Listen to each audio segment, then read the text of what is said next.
Asterisk asterisk. Some rules are written to protect you. Others are written to keep you trapped. Ahmed found a note in the old hotel logbook. Never answer the phone in room 303. But when the line rang, curiosity became a death sentence. Tonight, we uncover the call that steals your soul. Listen closely, because the phone is ringing again.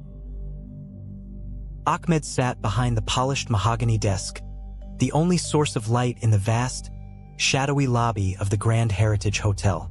Outside, the rain hammered against the tall glass windows, masking the sounds of the city beyond, leaving him in a bubble of isolated silence. The clock on the wall ticked loudly, each second echoing like a heartbeat in the empty hall. He had taken this night shift job desperate for money, ignoring the rumors that surrounded the old building. The air smelled of dust and old paper, a scent that seemed to cling to the back of his throat. Every time he blinked, the shadows in the corners seemed to shift slightly, playing tricks on his tired eyes. He adjusted his uniform, trying to shake off the creeping feeling of unease that had settled over him since midnight. The hotel was supposed to be empty, reserved for maintenance, yet he felt the weight of unseen guests watching his every move. The silence was not peaceful. It was heavy, pressing against his eardrums like deep water. He poured himself a cup of cold coffee, his hand trembling slightly as he lifted the mug to his lips. Something about this night felt different, heavier, as if the building itself was holding its breath, waiting for something to happen. He glanced at the security monitors, static flickering across the black and white screens. The corridors appeared empty, but the grainy footage made it hard to be certain. He told himself it was just the age of the equipment, but a cold shiver ran down his spine nonetheless.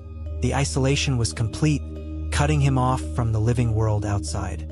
The silence of the lobby was oppressive, broken only by the rhythmic dripping of a leaky faucet somewhere in the back office. Ahmed tried to focus on the book in front of him, but the words blurred together as his mind wandered to the strange stories he had heard during his interview. The previous night guard had quit without notice, leaving his uniform neatly folded on this very chair. Ahmed remembered the manager's nervous laugh when he asked why, a sound that lacked any genuine humor. He looked around the expansive room, noticing how the dim lights cast long, distorted shadows that seemed to stretch towards him. The velvet curtains were drawn tight, hiding the storm outside, but they also hid whatever might be looking in. He felt a sudden draft, though all the windows were closed, causing the hair on his arms to stand up. It was as if the air conditioning had turned icy, freezing the sweat on his brow. He stood up to walk around, needing to feel the solid ground beneath his shoes to reassure himself. The marble floor was cold, echoing his footsteps with a hollow sound that suggested the space beneath was empty.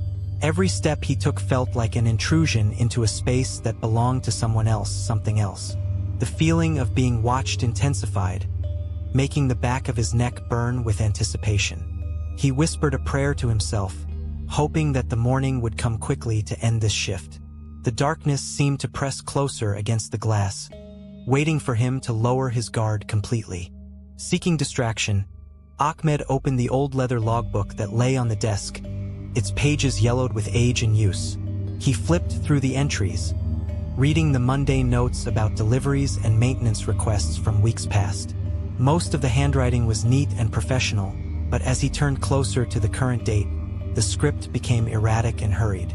Some pages were torn out entirely, leaving jagged edges that felt rough under his fingertips. Then he saw it, written in bold red ink on the page for today's date, stark against the fading blue of the other entries. The note was short but commanding, sending a jolt of anxiety through his chest immediately. It read, "Never answer the phone in room 303, underlined 3 times with aggressive pressure. There was no explanation, no context, just a strict warning that seemed out of place in a standard hotel log.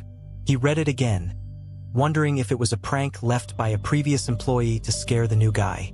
But the ink looked fresh, almost wet, as if it had been written moments before he opened the book. He looked at the phone system on the desk, the buttons glowing softly in the dim light. The room number 303 was on the 3rd floor, a section of the hotel that was supposed to be under renovation and locked off. He traced the words with his finger, feeling a strange vibration hum beneath the paper. Ahmed chuckled nervously, trying to dismiss the note as a childish joke meant to test his courage. He reasoned that someone must have wanted to see if he would follow instructions or give in to curiosity.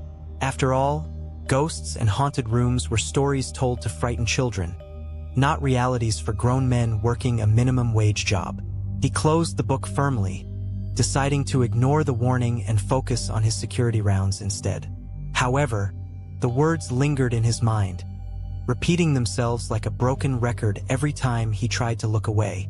He thought about the third floor, remembering the caution tape he had seen across the elevator doors earlier that evening. The manager had said the plumbing was being fixed, but now Ahmed wondered if there was another reason for the closure. Maybe something had happened there, something terrible enough to warrant a specific rule in the logbook. He shook his head, forcing himself to stand up and grab his flashlight. The beam of light cut through the darkness, providing a small sense of security against the encroaching shadows. He told himself that if anything rang, he would simply let it go to voicemail. But deep down, a seed of doubt had been planted, growing roots in his fear. The air felt heavier now, charged with an electricity that made the skin on his arms prickle. He paced back and forth, the sound of his shoes echoing louder than before. Suddenly, the sharp ring of the telephone shattered the silence, sounding like a scream in the quiet lobby. Ahmed jumped in his seat, his heart pounding against his ribs as the noise echoed off the high ceilings. He looked at the caller ID screen, expecting a wrong number or perhaps the manager checking in on him. Instead, the digital display flashed clearly with the numbers 303, glowing bright red in the darkness. The phone continued to ring, each chirp louder and more urgent than the last, demanding his attention. He stared at the device, frozen in place, remembering the red warning in the logbook just moments ago. His hand hovered over the receiver, trembling as the conflict between duty and fear waged war within him. Logic told him to ignore it, to let it ring until it stopped, but the noise was becoming unbearable. It was as if the phone was alive, vibrating with a malicious energy that wanted to be answered. The rain outside seemed to stop, leaving the ringing as the only sound in the entire world. He glanced at the security cameras again, checking the third-floor hallway on the monitor. The screen was filled with static, obscuring whatever was happening up there, adding to the mystery. The ringing persisted, relentless and invasive, drilling into his mind until he felt he had no choice. The sound seemed to come from everywhere, not just the desk. He tried to look away, focusing on the computer screen in front of him, but the sound was impossible to ignore. It felt personal, as if the caller knew he was sitting there hesitating and was mocking his cowardice. The rhythm of the ring changed, becoming slower and more deliberate, like a heartbeat skipping beats. Ahmed told himself it was just a glitch in the system, a wiring error connecting to an empty room. Yet, the fear in his gut told him otherwise, screaming at him to leave the desk and run out the door. He thought about the previous guard who had quit, wondering if this was the moment that had broken him. The phone rang again, and this time, the light on the button blinked faster, pulsing like an angry eye. He couldn't take the suspense anymore. The silence between the rings was worse than the noise itself. He reached out, his fingers cold and clammy, and grasped the receiver firmly. The plastic felt icy to the touch, colder than the air in the room should allow. He took a deep breath, preparing himself for a prank call or a confused guest. As he lifted the phone to his ear, the ringing stopped instantly, replaced by a dead silence that was far more terrifying. The line was open, but no one spoke, only the sound of soft, wet breathing filled his ear. Ahmed held the phone to his ear, straining to hear any sound beyond the heavy breathing that rasped against the receiver. "Hello?" he asked, his voice sounding thin and shaky in the vast emptiness of the lobby. There was no response, only the continued sound of inhalation and exhalation, slow and rhythmic. It sounded like someone was standing right next to him, breathing down his neck, though he was alone. He checked the cord, ensuring it was plugged in, wondering if it was a crossed line from somewhere else. But the breathing changed pitch, becoming a low gurgle that made his stomach turn with nausea. He asked again, louder this time, demanding to know who was calling and what they wanted. The silence stretched on, thick and suffocating, pressing against his eardrums until they popped. Then, a whisper emerged from the static, so faint he almost missed it. It sounded like a child, yet distorted, as if spoken through water or thick glass. The voice was not speaking to him initially, but rather muttering to itself in a language he did not recognize. The hairs on the back of his neck stood up again, sharper and more painful than before. He wanted to slam the phone down, but his hand was frozen, paralyzed by an unseen force. The breathing stopped, and the whisper grew clearer, forming words that he could finally understand.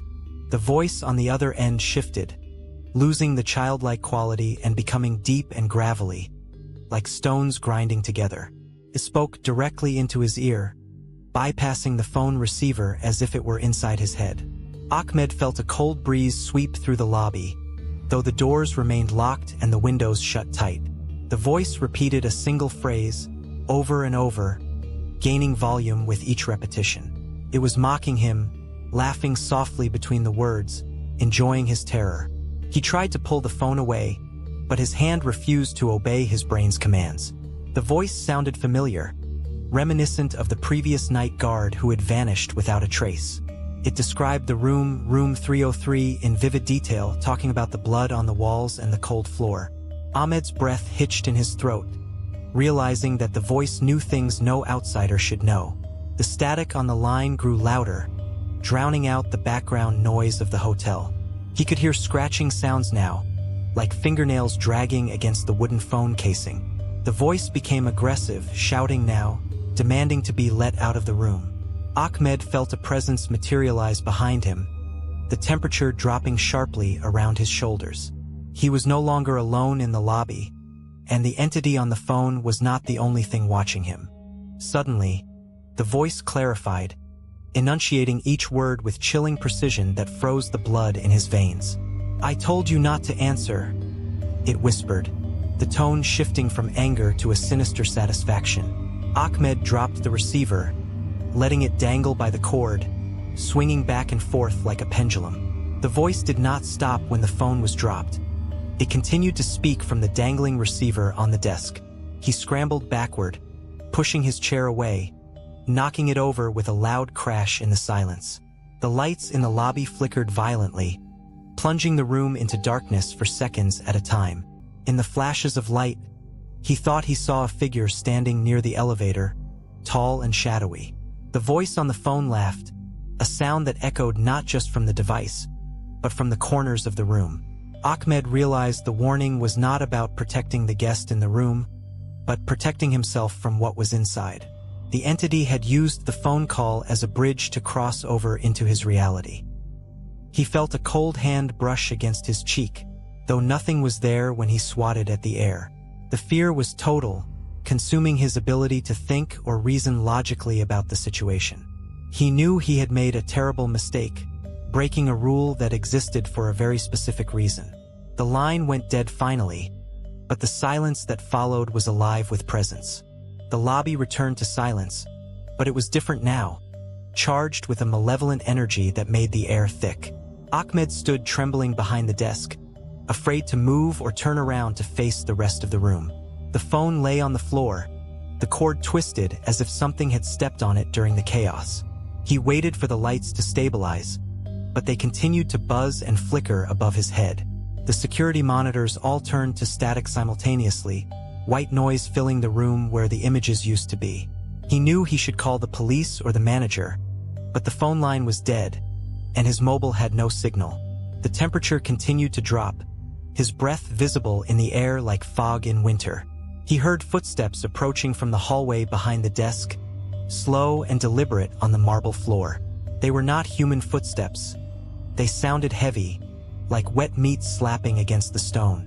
Ahmed grabbed the flashlight, clicking it on, but the beam died instantly, the batteries drained in a second. He was blind in the darkness, listening to the footsteps come closer to his position. The voice from the phone whispered again, this time from directly behind his ear, close enough to feel the cold breath. He realized the entity was no longer in room 303. It was here with him. Ahmed froze, the cold breath freezing the sweat on his skin instantly. He wanted to scream, but his vocal cords were locked tight, paralyzed by pure terror. The presence behind him was solid now, radiating a cold that burned like fire against his back. He forced his legs to move, stumbling away from the desk towards the main entrance. The marble floor felt slippery, as if covered in invisible oil, making every step a struggle. The shadows lengthened, grasping at his ankles like dark tendrils trying to drag him down. He could hear the wet slapping sound again, closer now, right behind his heels. The air smelled of stagnant water and old earth, the scent of an open grave filling his lungs. He reached for the exit door handle, praying it would turn. The metal was frosted with ice, biting into his palm painfully. He twisted it with all his strength, but it wouldn't budge. The lock was jammed, not from the outside, but as if the door itself had fused with the frame. He pounded on the glass, screaming silently, but the sound died before it left his throat. The footsteps stopped right behind him. He slowly turned around, compelled by a force he could not resist. The lobby was no longer the familiar space he had known hours ago. The walls had stretched upwards into darkness, and the ceiling was lost in shadow. Standing in the center of the room was a figure, tall and gaunt, dripping with dark water. Its face was obscured by long, wet hair, but he could feel its eyes burning into him. The figure wore the uniform of the hotel, but it was tattered and stained with something dark and dried. Ahmed recognized the badge pinned to the chest. It bore the name of the previous guard who had quit. The entity raised a hand, pointing a long, blackened finger directly at him. The air crackled with energy, making the hair on his body stand up in pain. It didn't walk towards him. It glided, hovering inches above the floor. The dripping sound intensified, puddles forming around its feet. Ahmed backed away until his spine hit the cold glass of the entrance door. There was nowhere left to run. The figure tilted its head, the neck cracking loudly like a dry branch snapping. The entity opened its mouth, and a sound emerged that was not human. It was a chorus of voices, all speaking at once, overlapping in a chaotic scream. Ahmed covered his ears, falling to his knees as the noise pierced his mind. The voices were begging, pleading, and laughing all at once. He realized these were the voices of everyone who had ever worked the night shift here. The floor beneath him began to soften, the marble turning into a viscous liquid like tar. He tried to stand, but his shoes were stuck, sinking slowly into the ground. The entity glided closer, the temperature dropping so low that frost formed on his eyelashes. He could see his own fear reflected in the dark water dripping from the creature. It reached out, its hand passing through his chest without touching the surface, yet he felt ice spreading through his veins. His heart slowed, beating heavily against the cold encasing it. He tried to pray, but the words felt foreign in his mouth. The lobby lights flickered one last time and then exploded, showering them in glass and darkness. Only the emergency exit signs glowed red, casting a bloody light over the scene. In the red glow, the figure changed again, shifting its shape to resemble Ahmed himself. It wore his clothes, had his face, but the eyes were hollow black pits. The doppelganger smiled, a wide grin that stretched too far across the face. It mimicked his movements perfectly, but with a delay, like a lagging video feed. Ahmed watched in horror as his own reflection moved independently of him. The double spoke, using Ahmed's own voice to say the words he was thinking. It voiced his desire to live, his regret, and his overwhelming fear. This psychological assault broke his remaining will to fight. He felt his identity slipping away, replaced by the cold emptiness of the entity. The tar-like floor pulled him down to his waist now. He reached out to the double, begging for help, but the double only laughed. It turned around and walked towards the reception desk, leaving Ahmed sinking in the floor. The roles were reversing. The entity was taking his place, and he was becoming the thing trapped in the walls. The phone on the desk began to ring again, loud and clear in the silence. Ahmed struggled desperately, clawing at the solidifying floor, but it hardened like concrete around his legs. He was trapped, immobilized, while the entity sat comfortably in his chair behind the desk. The thing picked up the phone, smoothing out its uniform with hands that looked exactly like his. Ahmed screamed, but no sound came out. His voice had been stolen along with his form. He watched as the entity answered the call, speaking smoothly to whoever was on the other end. It was a normal conversation, polite and professional, masking the horror happening just feet away. Ahmed felt his consciousness fading, pulled down into the depths of the building's foundation. He could hear the whispers of others down there, welcoming him to the collective. The cold was no longer painful. It was numb, accepting. He realized this was the fate of the previous guard, and the one before him. They were all part of the hotel now, fuel for the entity that kept the place running. His vision blurred, the red light fading into black. The last thing he saw was the entity hanging up the phone and looking directly at him with a satisfied smile. The darkness consumed him completely, but he did not die. Instead, he felt himself spreading out, becoming part of the structure. He was the cold draft in the hallway, the flicker in the light, the static on the monitor. He could feel the building breathing, and he was a cell within its body. Time lost meaning. Seconds felt like centuries. He sensed another presence approaching the front door, a new living soul entering the lobby.